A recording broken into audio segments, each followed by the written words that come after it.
Josh, your boy Prince the Hustle God, aka Wise the Warlock, and we reaching in our combat tool bag one more again.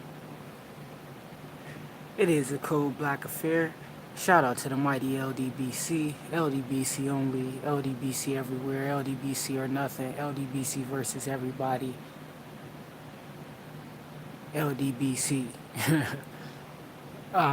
Do me a favor, family.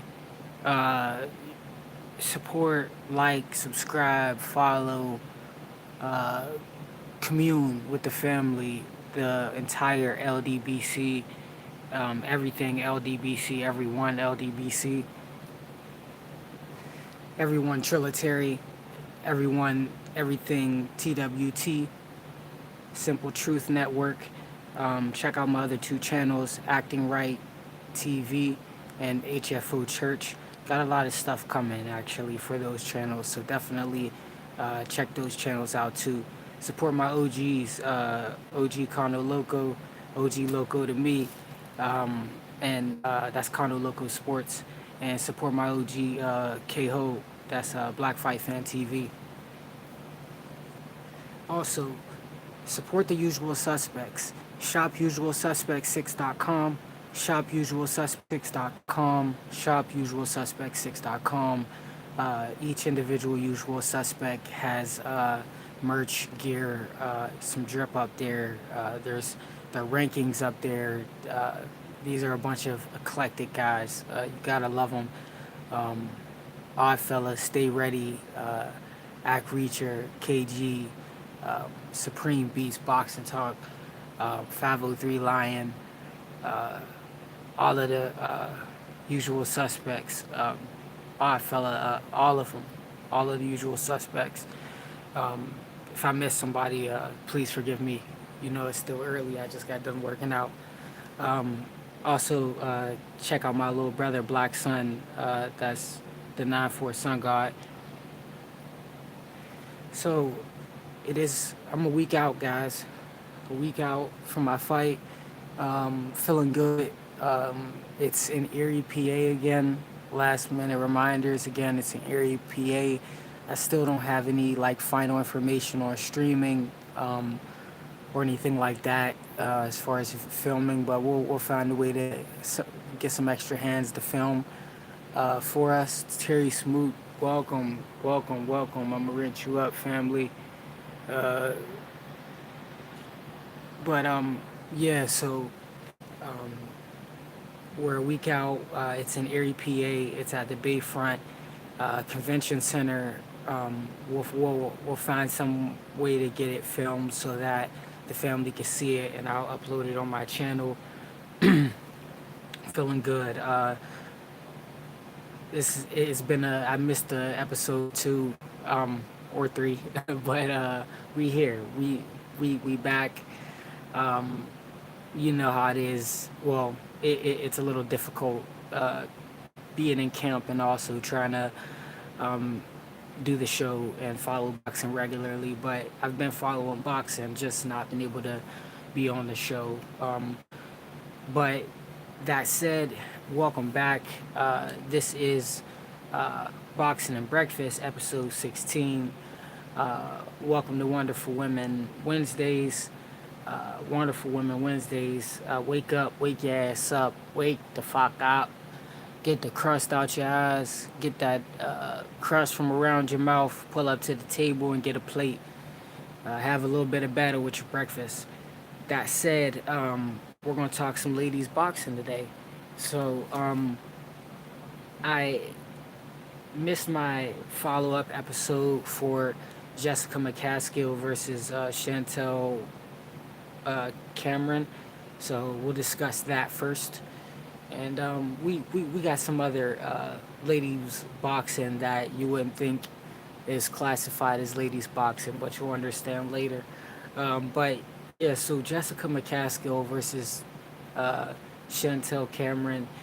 Mm, Chantel Cameron showed me that she had a lot to offer and that she came game and came to work. Flawless mentality, welcome, welcome, welcome. Thank you for stopping by. Have a little bit of batter with your breakfast. I'm gonna rinse you up right now. Just give me 1 second. But yes. So Chantel Cameron, she showed she was the better fighter. Um, Jessica McCaskill, she came in. It looked like she wanted to apply pressure, overwhelm her, get rough, get rugged. Um, it looked like she wanted to fight on the inside and smother Chantel Cameron's attacks. Um, that's what it looked like. Was she able to effectively do that? I don't think she was able to actually effectively do that at all. Um, so she looked completely beside herself. I don't know if she felt well, to be honest, and I don't want to be extremely critical of fighters seeing this. I'm a fighter myself, and I'm my own worst critic, and I've yet to fight at that level. So my fight analyst or analyst perspective is a little bit, I guess, gentler than some other YouTubers, only because, again, I do it as well. But yeah, so I seen that she had a different type of game plan. She was definitely not herself. She wasn't performing in her how we see her usually. She didn't come using her best attributes. She looked uh, lethargic almost. She looked a little heavier, like bloated almost. So that said, after Chantel Cameron beat her, I think she stated she wanted to move up and beat fight McCaskill again at the higher weight class and take her belt. So she really with the shits, and I was thoroughly impressed. That said, we'll move on to Sinicia Estrada's top ranked debut. Sinicia Estrada, super bad. You gotta love her. She's always, well, first things first, she's coming off a layoff. She's always like, she comes to go to war. She doesn't come to play. She doesn't come to box. She doesn't come to compete in the sport. She comes for blood. She comes literally to go to war. So when I see her get in the ring and I see her throw her combinations and I see that she rarely ever takes a backward step, that instead of uh, like the concept of boxing is hit and not get hit. That's essentially rule number one. Rule number two: protect yourself at all times. She takes the natural instinct of where we will oversimplify it and say jab backstep. She jab side steps. That's her natural instinct. She doesn't jab and get out of range. She'll jab side step so that even if you can still hit her, you have to reset first and she can just continue her combo. So she chain linked combinations together like nobody's business. And I was just like, this little Pikachu little thing, man, is electrifying. Like she was a little rusty, yes, but she's coming off of a long layoff, changing promotional outfits, so the business could have reset her mind a little bit, and not necessarily in a bad way, just kind of interfered with the training and her fluidity and just being connected. Queen, welcome, welcome, welcome. Yes, I'm a week out. We ready. Welcome to Boxing and Breakfast, aka Breakfast with the Champ, episode 16, and welcome to Wonderful Women Wednesdays. That's the sweetest voice on the net, y'all. Please, if y'all ain't already, subscribe to Queen Tay Tay, Tay Tay. Sorry, that's that's what the general call you. But yes, the sweetest voice on the net, the Queen, Queen Tay Tay. But yeah, you make sure you have a wonderful day, Queen. Um, yeah, but yes, Sinicia Estrada, I was definitely impressed with coming off a layoff, with being rusty, just getting a decisive and effective victory, and also staying in the pocket and banging it out. Like when that that phrase, these girls nowadays, these women nowadays are effectively burying the phrase "fight like a girl," because we see a lot more, as OG would call it, breakdancing and running, if you will, when it comes to the guys than we ever did and or will with the girls. Um, so again, I was thoroughly impressed with Sinicia Estrada. She even had Danny Trejo ringside. Like kick her ass. Mi hermana, you go out there and put foot to ass. So like he was geeked up for her too.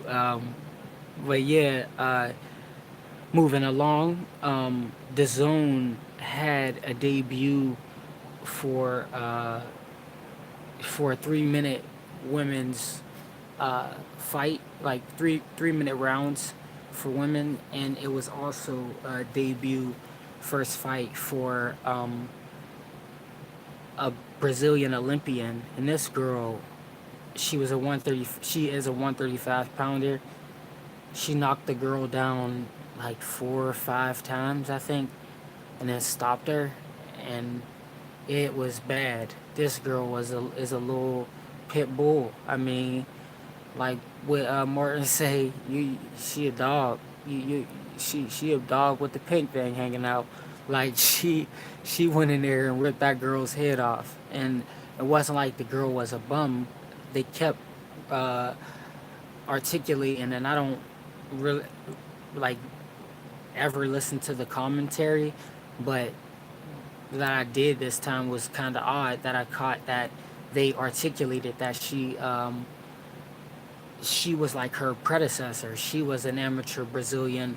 The girl who got stopped was like an amateur Brazilian legend, and she came up in the game before the girl who was debuting in this 3 minute women's battle. So it was very impressive. She came in and did the damn thing. Uh, I didn't write this one down on my notes, but the Queen. Um, the most impressed I was with Natasha Jones. Got a little new crush with her. She she fought a dope battle. She's unified. I don't think she's undisputed, but I do believe she's unified. She might be undisputed, but I think it's super welterweight. She's at Natasha Jones. She's a UK fighter, uh, pretty little thing, little ebony little thing, and I like her style. I like her short hooks. I like her jab. She's a very um, how would I put it? Like a sharp, concise boxer who who it takes a lot to get her beside herself. That fight she was fighting a rough, rugged opponent that was trying to roughhouse her from start to finish, and at times her opponent was effective, but she never made Natasha Jones or Jones, yeah Jones, hold on, Jonas, Natasha Jonas lose her cool or lose her composure. So her guards stayed tight. Her feet, they stayed loose. They stayed moving. They stayed creating angles. Her hands stayed busy. She was the sharper um, and landing the cleaner shots the entire fight. She was making the girl miss and making her pay. And if she wasn't making her miss, she was catching and she was shooting. So Natasha Jonas, if you guys didn't see her fight, check it out where she became unified. Um, it was funny because in her post fight, she, in her own words, she said, "I'm kind of afraid to mention Clarissa Shields' name because uh, she um, she gets offended by everything. But if you're fighting someone, or why would you be scared to offend them?" So I don't know if she's expressing actual. I mean, I don't think she's not expressing actual genuine fear. I do think she's expressing fear on a public scale, and I do think she's kind of ducking. I do think she's cute still, but I do think that's a duck move. And But she did say she'll see what names come to the table after she recovers and takes a break. So Natasha Jonas, I was impressed with her. Yeah, definitely impressed with her victory, and congrats to her unification. Um, but it's looking like you might make a duck move already. So we got through the real women, like the real queens. But in for the sake of women's wonderful women's Wednesdays, we still have some feminine topics to discuss. Still a lot of estrogen left in the air, and now we can talk about, I guess, the bad side, or toxic femininity. Is that a thing? Uh, so Tommy Fury um, and Jake Paul had a little spat, a little back and forth at the Floyd Mayweather fight, exhibition, expedition, carnival, sideshow at the Mayweather show. Um, Tommy Fury was fighting some guy who I guess they said was an hour replacement, and yeah, they got out there and he wasn't. They were doing everything but fighting. Tommy Fury was actually. They were play fighting. They weren't even touch sparring. Like they were taunting each other and measuring the entire time. And Jake Paul was just in attendance. And they pulled him and like forced him to do commentary for the fight, and he was calling it like he saw it. He was calling it like we saw it. He said, "Damn, them are some big ass gloves. Is those 12s? Is those 14s? Is those 16 ounces?" Oh shit. He was saying a lot of truth, but he was also using his white privilege and taking that to the nth degree. I was astonished. I mean, I was appalled. He said he would murder Tommy Fury. I didn't even know you can say that as a boxer without extreme backlash, but he said that, guys. And not only did he say he would murder that guy, he said it on television, and they didn't even um, like reprimand him. Reprimand? Yeah, they didn't even punish him for it. When Tank says ain't no safety on this Glock, which I don't really think there's safeties on any Glocks, but unless you're looking for a Glock with a safety, but most Glocks generally don't come with safeties. But um, Steve Farhood, not Steve Farhood, but one of those white dudes felt it in their position to say that's not classy, or that's not tasteful, or that's bad timing. But this white dude just said openly and blatantly, "I will murder this guy if we fight." Um, and he dropped the F bomb a couple times. So I was just like, wow. I mean, do we do this on American television? I know if other fighters from a demographic, or so-called LDBCers, or you know um, from a faction or a select group of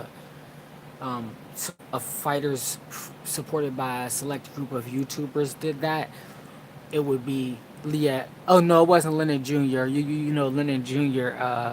Sleepy Lennon Jr. He only does the introductions, but I know it's one of them. It's not Steve Farhood. I think it's Steve Weisfeld. No, Steve Weisfeld does the unofficial scoring.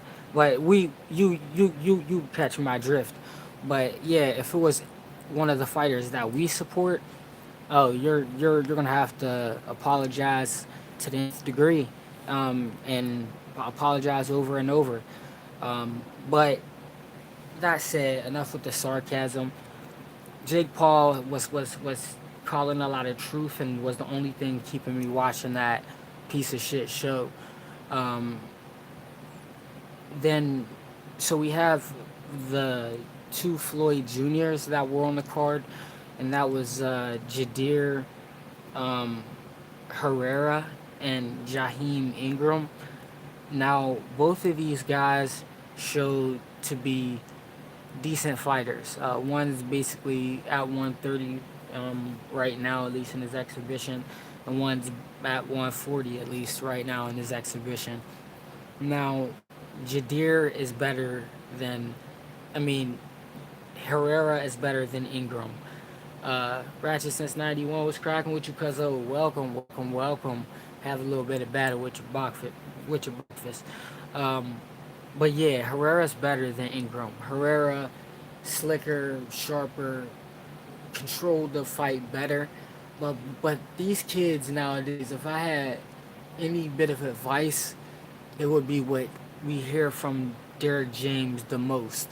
And what C word is that we hear the most? Stay composed, stay composed, stay composed. Um, we seen Jadir Herrera lose his cool so many times, complaining to the refs so many times, going crazy, damn near doing backflip every time you knock the guy down, but losing his cool and complaining and whining every time the guy did something he didn't like. And the same thing for, uh, well, not the same exact thing for Jaheim Ingram, but Jaheim Ingram was even hyped up more to be Floyd Jr. His name is Jaheim Pretty Boy Ingram. And all I see is Tank's son, for real, for real. I see more of a Tank than a Floyd. And they say this is the guy that Floyd says is like the next coming of Pretty Boy. And in this, he was fighting a kickboxer, y'all. He wasn't even fighting a boxer. He was fighting a kickboxer who he didn't stop. Not that the stoppages are the end all be all, but this is an exhibition. He's fighting a Japanese kickboxer who said he's going to run through the whole TMT. He's going to beat up you, Floyd, you, your boss, and all of your friends, basically. He went in there, and Ingram displayed enough speed and enough like skills to show me he's a lot like a Gervonta Davis. But where the laws that Gervonta Davis have, as far as like um, holding his punch, like literally just holding his hands in his pockets, uh, Jaheim, I already see that with him in what was a 4 round exhibition, and he's fast, so he can put his punches together. He displayed that, but then you would just see the Japanese dude get off on him on the inside, push him to the ropes, and just get off on him. And I'm just like, what? Like, I thought you were that dude. Like, why are you? This is. He should be food. You should be sending a message that this is quick and easy work, and that I actually am the next Floyd. You walking out with it with Pretty Boy on your ring attire, and you going the distance with Japanese kickboxers. I just find that strange because when Floyd fought a Japanese kickboxer, he was over 40 years old and he stopped him. I mean, it had dude crying in the ring. So, yeah, those guys I wonder a little bit about. I feel like the ceiling is higher for Jadir Herrera. Um, but who knows? I mean, I think it's who can stay focused, who's going to be moved along, who's going to have the proper business backing, like who TMT will get behind the most, but then also who is actually coming to box and send a message. And so far, it seems to be Herrera more so than Ingram. Um, but that said, uh, we'll we'll add we'll finish, and I don't mean to add this in with the ladies, but it happened on the same card as the Natasha Jonas card, so why not? I mean, Ricky Hatton versus Marco Antonio Barrera, the exhibition. If we're going to talk about exhibitions at all, if we're going to talk about um, uh, displays of boxing or what exhibitions should really look like, I think we got a real boxing exhibition out of Marco Antonio Barrera and Ricky hit Manhattan. I mean, those guys, the shape that Ricky Hatton got into was impressive. I was thoroughly impressed to see the shape that man was in. And Marco Antonio Barrera, anybody who knows me knows I love Marco Antonio Barrera. I mean, the babyface assassin has always been one of my favorite Mexican fighters or Hispanic fighters of all time. And the stuff he was able to do, the switch hitting, the intercepting combinations, the counters. I mean, I had him, even though there's no winner in the actual exhibition, I had him winning 5 rounds to 3 in that exhibition. But that's the only thing I want to say because both men won in this fight. I mean, to put an end on your career like that with two pressure fighters going at it, giving us the secrets. Like if you were actually watching, you would see the secrets to the game of inside fighting and pressure fighting from some masterful people to do it. I mean, from Ricky Hatton, I was able to see, or at least this is something I'll give up. Yakov White, welcome, welcome, welcome. What's cracking? What's cracking? Yeah, I'm on the East Coast. I try to get it in early, but I keep it replay friendly, so I keep it short. So I'm about to get out of here, so you can head back to the top. I'm making you a moderator right now, just so you know. Um, but yeah, have a little bit of better with your breakfast. I appreciate your support, and make sure y'all have a wonderful day. Uh, where was that? Yeah, so Marco Antonio Barrera and Ricky hit Manhattan. So a few things I was able to see before I jump off. Ricky, he was able to do this the little stutter step with his leaf, and granted he was looking for it all day, but and kind of loading up with it, but he would cheat with his well, he would sneak and creep his way in with his lead foot, and then kind of do like a bigger step, a fast big step with his lead foot after feigning the jab, and then shoot the lead hook to the body or to the head. So he'll have Marco Antonio Barrera, or you'd have, if implementing this, your opponent um, tense up or backstep, anticipating that you're feinting the single jab to throw the double jab, and you have the advantage because you know you're feinting, you're stepping in a little bit further than you would with your second jab, and you're coming around the guard with that lead hook high or low. So if orthodox, you're coming around that hook to the temple. I mean, you're coming around that guard with the hook to the temple, or you're coming around that guard to the liver. Yes, to the liver. If orthodox, and if southpaw on an orthodox opponent, you'd be coming around to the temple or coming around to the spleen. Um, so it was beautiful to see from Ricky Hatton. Um, and then also when he was on the inside trying to smother the work, and then he would throw a setup punch just to occupy Marco Antonio Barrera's hands low, just so he could come up with the overhand to the temple. Really, really slick stuff from Hatton. And then Marco Antonio Barrera, again with the switch hitting, the angles were the most impressive thing I was able to see. He would set up his switch hitting rear hand with like his sidestep, some lateral movement. So he would be standing orthodox, and he would shuffle step to the right 2 times, and he would use that as an opportunity to kind of square himself off and bring his rear leg, his right leg, to the front and them southpaw, and then he would measure or just fire the jab off, the right jab, and then drop the rear backhand. He finished a round or two doing that, and I was just like, wow, that is some slick shit, and I never really noticed if he did that in his actual prime. And on the inside, for him even, to see him catch and shoot with the high guard, um,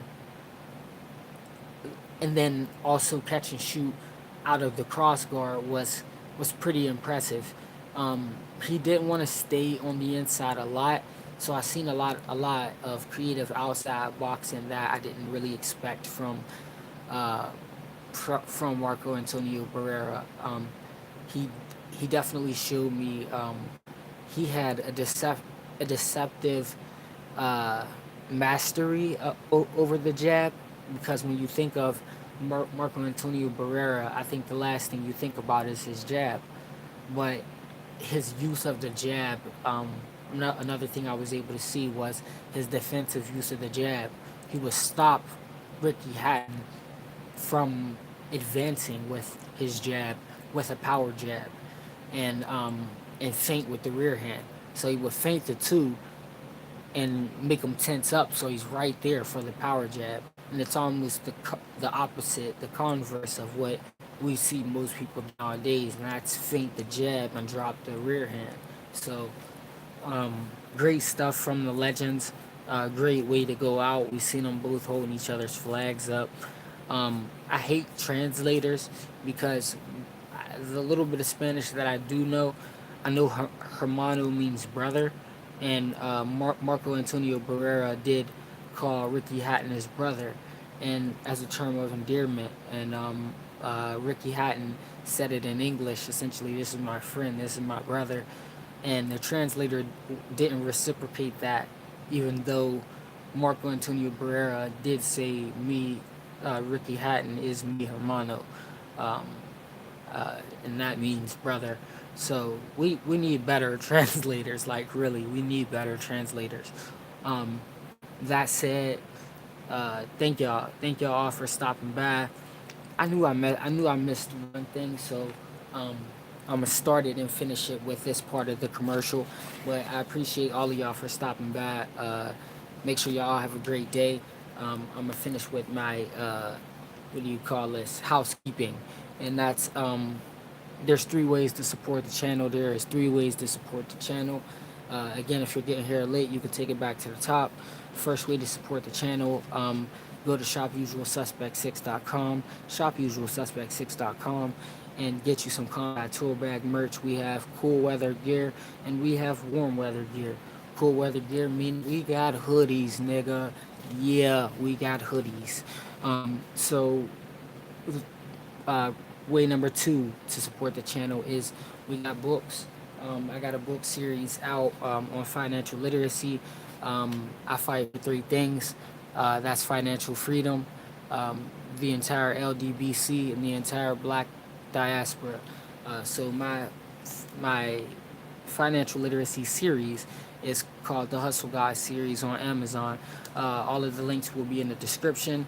But if you want to know, or if you type in Amazon.com Michelangelo Turner or Hustle God series, you will find um, Hustle God Art of the Hustle.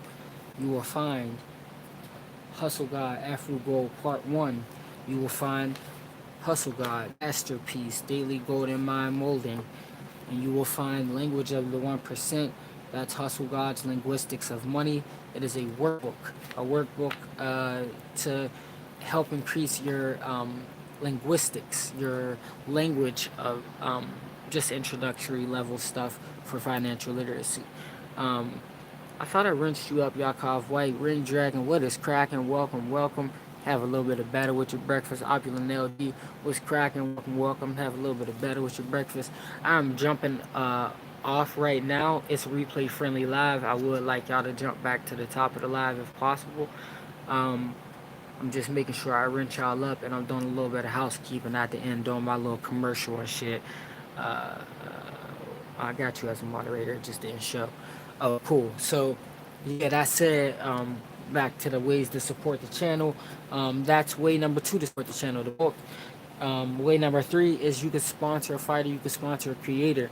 You can, by donating to the Cash App, that's money sign, Hustle God Inc. Money sign, Hustle God Inc. Uh, just the way it sounds. Um, those are the three ways to support the channel. I will do that again at the end just because that's one of the things I forgot in the beginning. Peace, family, everyone who's jumping out. Much love and much appreciation for stopping by. But again, support, follow, subscribe, everything. LDBC, everything Trilitary, TWT, Simple Truth Network. Check out my other two channels, HF Food Church, Acting Right TV. Support my OGs, Condo Local Sports, that's OG Local to me. And OGK Hope, that's Black Fight Fan TV. Shop Usual Suspect 6, Shop Usual Suspect 6, ShopUsualSuspect6.com. Support each individual usual suspect. Our fella, 503, Supreme Beast Boxing Talk, that's Cadillac Red, TG, uh, Act Reacher, Stay Ready Boxing, all of them. Support all of the usual suspects, and support my little brother Black Sun. That's 9-4 Sun God. And again, there are three ways to support the channel, people. Three ways to support the channel. That's shopusualsuspect6.com, shopusualsuspect6.com, and get you some combat tool bag merch. That we got warm weather gear, cool weather gear. Yeah, you got hoodies. The books, I have a book series, 4-book series. Language of the 1%, Hustle God's Linguistics of Money, the workbook. Hustle God Masterpiece, Daily Golden Mind Molding. Hustle God Afro Go Part 1. And Hustle God Art of the Hustle. And last but not least, the third way to support the channel is sponsor a fighter, sponsor a creator, jumping in the Cash App. By jumping in the Cash App, that's money sign Hustle God Inc. Money sign Hustle God Inc. Anything counts all day. All donations go a long way. Thank you guys, all you guys. Much love. It's LDBC only. LDBC everywhere. LDBC or nothing. It's a cold black affair. You was reaching in your tool bag with combat tool bag. Wise the Warlock, aka Prince the Hustle God. Till next time, guys. Because I missed so many episodes, I will be back tomorrow. So you'll see me tomorrow, and then you'll see me Friday. Yeah, yeah, yeah. Deuces, love y'all. Peace.